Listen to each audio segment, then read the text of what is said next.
Hey everybody, Angie from your Imaging and Workflow class. I am here today to show you how to set up your Lightroom preferences. Just going to do this really quick. It's fairly self-explanatory and a lot of it has to do with just personal preferences. So the way you get to your personal preferences is to go into the Edit menu at the top of Lightroom. And we have a few things we're going to do today, actually. There's preferences, there's catalog settings, and then there's identity plate setup. So let's just start with the easy one here, the identity plate setup. You click on that. This is where you can upload your logo, your, whatever you want to put there, or you can type in your name or that sort of thing, whatever you would like to have there. And you can also change what your tabs look like along the top. You just go up here to the drop-down menu, and if you choose Lightroom Mobile, that's what that looks like there. If you choose Lightroom, that is what that looks like. And selecting Personalized is where you can put in your uploaded logo. So what I do here is just go in to use a graphical identity plate. The other one is where you can just type in your name if you wanted to. And then the other side here is the typeface for the menus at the top right hand corner of the screen for the modules. So you can just go in and select any type of font that you want and the size and color. The first box is the active module, the color that it's going to be when active, and then the other one is the color for the ones that are not currently active. I probably actually would kind of like those switched around, but well, actually, why don't I do that? I'll just go in and switch them around right now. We'll choose something that's similar anyway. That's a nice color. We'll say OK. And I'll go over here and just choose that light gray, not light gray, but kind of a gray. Oh, they're something like that for the rest of them. Whoops. OK and OK. There. Now the active one is the turquoise color, and the rest of them are the plain white. That's better. Okay, so that is the identity plate. That's all there is to that. And then we can go down to catalog settings. And we'll start there only because there is a spot in preferences where you can then go and set your catalog settings as well, but then it takes you right out of it. So we're going to start with catalog settings. And what you have to keep in mind here is that catalog settings are specific, as you guessed it, to just each catalog. So if you are the kind of person that wants to have a different catalog for each event or each client or each vacation or whatever, then you would have to set these catalog settings up every time you create a new catalog. And that could be a bit of a pain. So if you do like I do, and I explained that I just do one catalog per year, I'm only doing this once, and then it's good to go for the rest of the time I'm using Lightroom, unless I switch to an older catalog or create a new catalog and that sort of thing. So in the General tab in Catalog Settings, the very first thing you see here is Location. And what this is telling you is just where the Lightroom catalog that you are currently working in is located. So you could also click Show if you want. It will take you to Windows Explorer, which you're not seeing right now. It's on another screen. And it will show you exactly where your catalog is located. But you can see the file path right here. It gives you the file name, the date it was created, the last date of backup, and the last date it was optimized. And I haven't got anything in there right now. You'll see in a second here what happens when we do that. The backup, you can decide on when you would like to back up the catalog. So whether you never want to back it up, which would not be advised, once a month when exiting Lightroom, once a week when exiting Lightroom, once a day, every time, or the next time it exits. I have mine set to once a week when exiting Lightroom. I think that's enough for what I'm doing. The only thing that I'm going through when I'm doing my sports pictures, I'm usually just choosing the ones that I like best and applying one setting to everything. So if I had to go in and do it again, it wouldn't be a big deal. But anyway, this is just the text files that Lightroom is creating that you're going to be backing up. And it does save it every time anyway, so it's really just if your computer crashes that you're in trouble. So I find once a week is enough, but depending on how much you're doing each day, you may want to do it once a day. Now we'll go to file handling, and the standard preview size here is the first item, and Lightroom uses standard preview sizes for all of the, well, previews. The thumbnails in the grid view and down here in the film strip and places like that. That's where the standard preview size comes into play. And what I have learned anyways is that you want to have this set to your highest resolution based on your monitor. So if you want the longest edge of your monitor to be your setting here, at least, or bigger. So if your monitor is 1920 by 1080, then you're choosing 1920 like I did here. If your monitor is 1600 and the next available option here is 1680, you would want to choose 1680. Just at least your monitor resolution on the longest edge or more is what you want. Preview quality, again, these are just the previews, the thumbnails, the grid view, all that sort of thing. So that is where you could save yourself some time in Lightroom. And I set mine down to medium. I don't want low, I want medium. I want to be able to see what they are at least when they come up. But you don't need high. It just takes up more time and more scratch disk space if you do it that way. So medium is plenty. The one-to-one previews, I have mine set to discard after 1 week because I will work on a Lightroom or a set of photos in Lightroom, like one set of photos in Lightroom, possibly over a week span. So I don't want it to have to recreate previews every day when I go in if I'm working the same photos. So your options here are after 1 day, after 1 week, or after 30 days, or never. But if you're working on these all at once and then closing the catalog and you're done with it, then 1 day would be fine. If you are someone who tends to work on things over a longer period of time, 30 days might be better for you. It just depends. Once those previews are discarded, it just will have to build another one, and it just takes time for Lightroom to do that. That's why you want to set it to the shortest time period as possible. Now, we will go into the Edit Preferences. And what we have here is just some obvious personal preferences and things like that. But you want to make sure that you have automatically check for updates always checked so that you always have the most recent version of Lightroom that you can possibly have.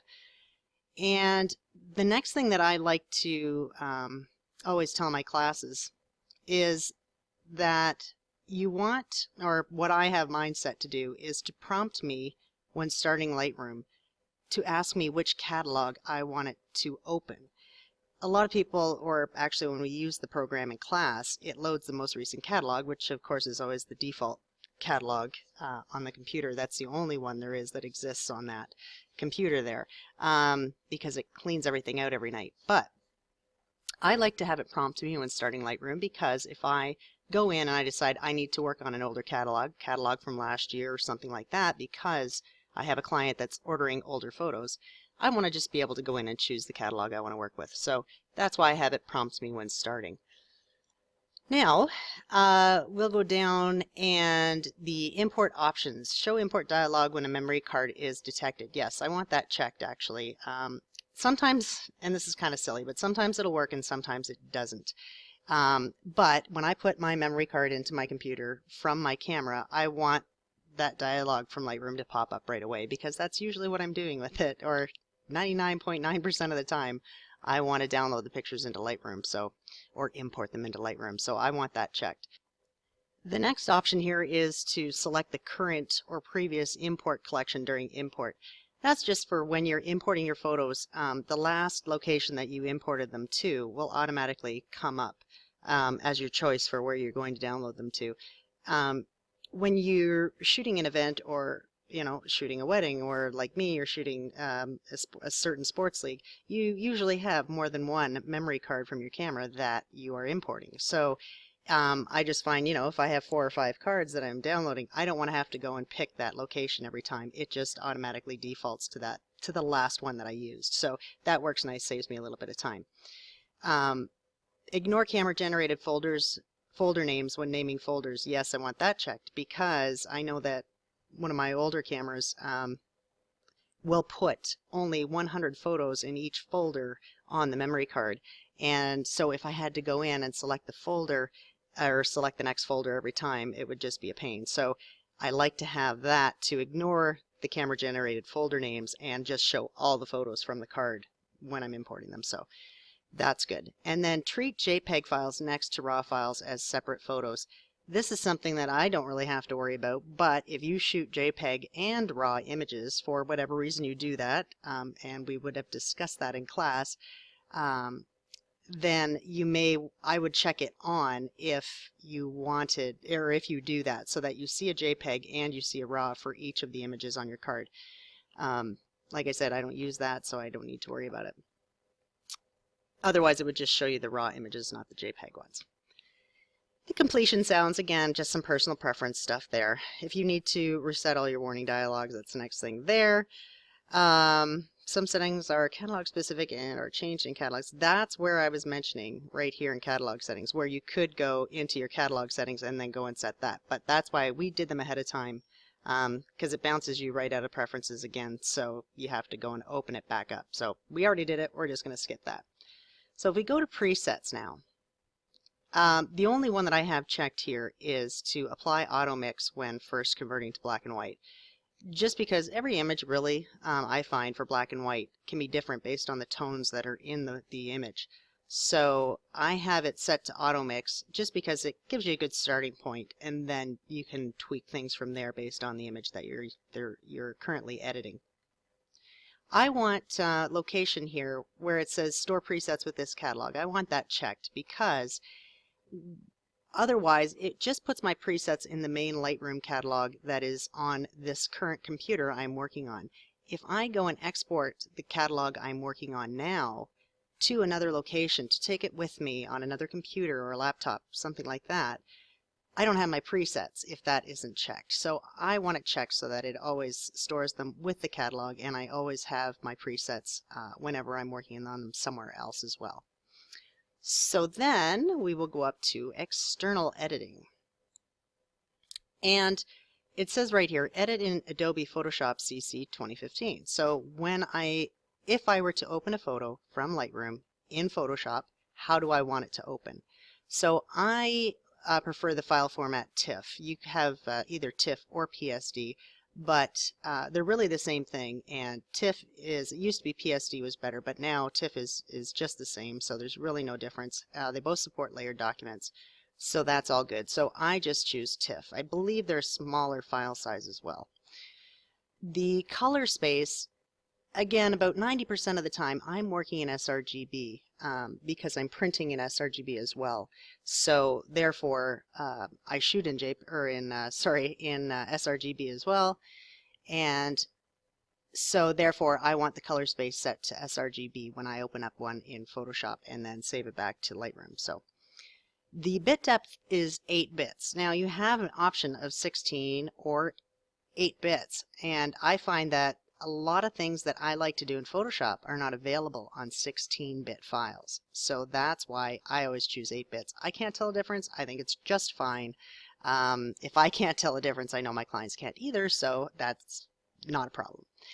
Resolution, I always want it to open up in 300 dpi. Now, it doesn't really matter what resolution you put in here. That's just going to be it's just going to affect the dimensions of the photo that Photoshop gives you if you were to look at the image size. It's still going to be the exact same quality. Right now, if I were to export a photo at 300 dpi from Lightroom, it may be an 8x12. If I were to change this resolution to 72, it could be, and then open it in Photoshop, it would be a huge dimensions, you know, like poster size of some sort. because I changed it to 72. It's still the same image quality, and we will talk more about that in class as well. So the compression, we want none. We don't want it to compress. We don't want to introduce artifacts or noise or anything like that. So obviously compression will always be set to none. Your additional external editor, if you have another program that you're going to work with Lightroom then you would set your preferences for that here. I don't have another one really that I work with, so I'm just going to skip that part, but it's the exact same options as above in the Photoshop options. Now we'll go to file handling and the import DNG creation. I always choose the lowercase. That's the newer option. I guess what I was told is that the old programs used to use uppercase file extensions, and now they have just lowercase or both. So anyway, my personal preference is to do it in lowercase because that's what I'm used to. So compatibility here. When you import, if you choose Camera Raw 7.1 and later, anything that works with something less than that will not read your file. So therefore, I just go back as far as Camera Raw 5.4 and later. And if you choose that, I think there it is. There's a little tooltip that says Camera Raw 5.4 and later, the DNG file will be readable by Camera Raw 5.4, which is Photoshop CS4 and later. And then it will also tell you Lightroom 2.4 and later, and that sort of thing. If you go and choose 7.1 and later, only Photoshop CS6 will read the file. So that's why I choose the 5.4. And your JPEG preview, again, it is just your preview. It is not the quality of your image or anything else. So you don't want full size because that would just be huge. So I just choose medium size here. And again, you can hover on these things, but embedding fast load data, it just allows it to load faster in your Lightroom program, so speeds things up. The metadata separators here, you can go through that if you use keywords and things a lot. And what I have done here in the Camera Raw cache settings is I've set my size to 20 gigabytes. This is the temporary memory for Lightroom, so it defaults to 1 gigabyte. So it will only keep the most recent temporary files up to 1 gigabyte, so everything else gets bounced off the other end. Therefore, if you go back to other photos, then it has to build the preview again because it's already dumped the information. So just having that up higher will speed up your system, or your Lightroom program anyways.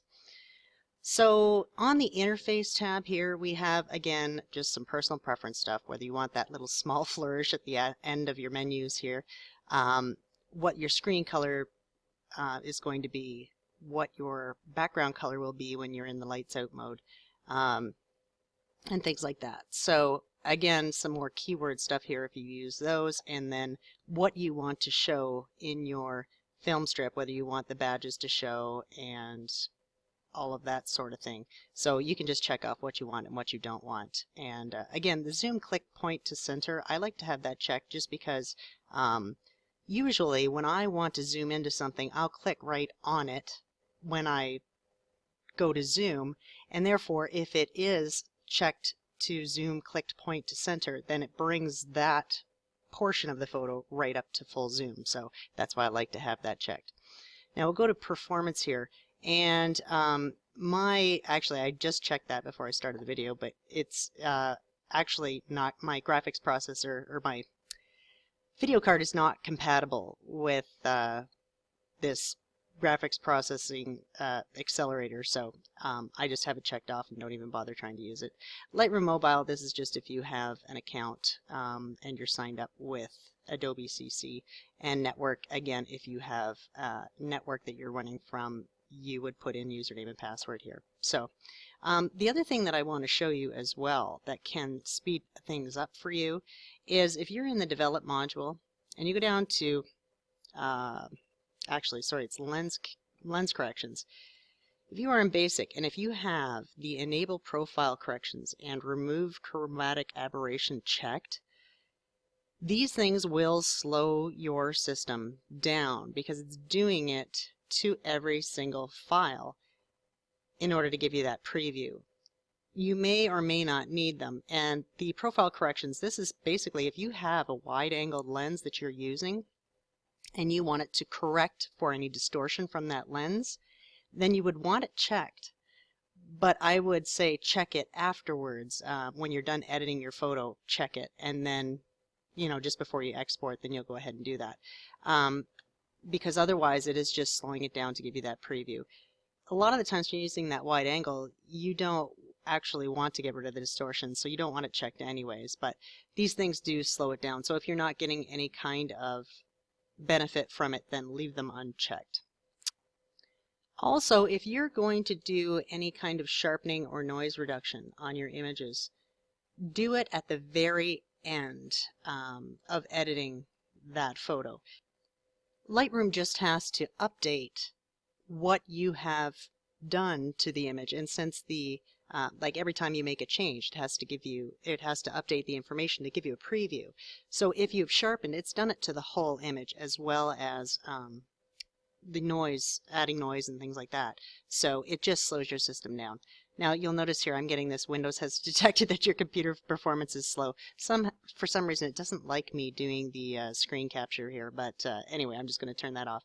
So this is the end of our Lightroom Preferences video. I hope you got what you needed out of it. If not, you can always leave a comment below and we'll try to get to it for you.